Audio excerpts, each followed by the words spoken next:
என்ன சிஸ்டர், ரொம்ப ரோஷப்பட்டு என் நிச்சயதார்த்தத்துக்கு வரமாட்டீங்கன்னு நினைச்சேன். பெருந்தன்மையோட வந்து சேர்ந்துருக்கீங்களே, அவ்வளவு நல்லவங்களா சிஸ்டர் நீங்க? You are really great sister.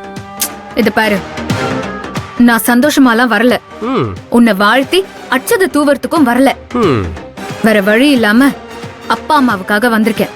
நீங்க எப்படி வேணாலும் வரலாம் சிஸ்டர், அது உங்க இஷ்டம். ஆனா நான் ரொம்ப ஹாப்பியா வந்திருக்கேன்.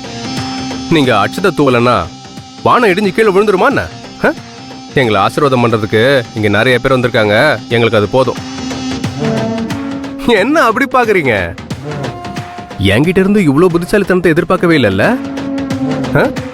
நம்ம தங்கச்சி தானே, நாம பார்த்து வளர்ந்த பொண்ணு தானேன்னு கொஞ்சம் அசால்ட்டா இருந்துட்டேன். ஆனா என்னையவே ஆள வச்சு தூக்கிட்டு போனீங்களே.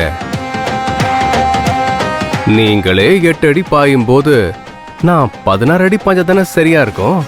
அதான் ஒரு 16 அடி பாஞ்சு காமிச்சேன். எப்படி? இன்னும் அடுத்து 32 அடி 48 அடிலாம் பாய வேண்டியது இருக்கு சிஸ்டர். அதையும் நீங்க பார்க்க தானே போறீங்க. ஏய், நம்ம வீட்ல தானடா வளர்ந்த, ஏன் கூட தானே வளர்ந்த. நம்ம அப்பா அம்மாவுக்கு தானடா புள்ளையா பிறந்த. எப்படா இவ்ளோ கிரிமினலான?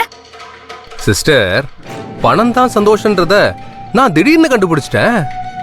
அப்போ நிறைய பணம் நிறைய சந்தோஷம்.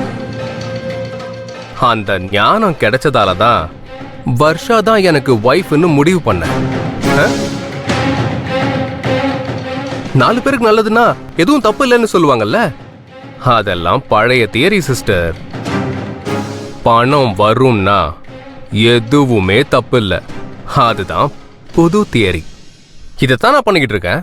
டேய், கண்டிப்பா உன் தப்புக்கான தண்டனையா நீ அனுபவிப்படா. அதை விடுங்க சிஸ்டர். நீங்க என்கிட்ட தோத்து போன வைத்தறிச்சல்ல ஏதாவது புலம்பிட்டே இருப்பீங்க, அதெல்லாம் கேட்க கூட எனக்கு நேரம் இல்ல. ஆமா, நீங்க இப்ப எதுக்கு வந்தீங்க? வர்ஷாவுக்கு ஆர்த்தி எடுக்க வந்திருக்கீங்களா?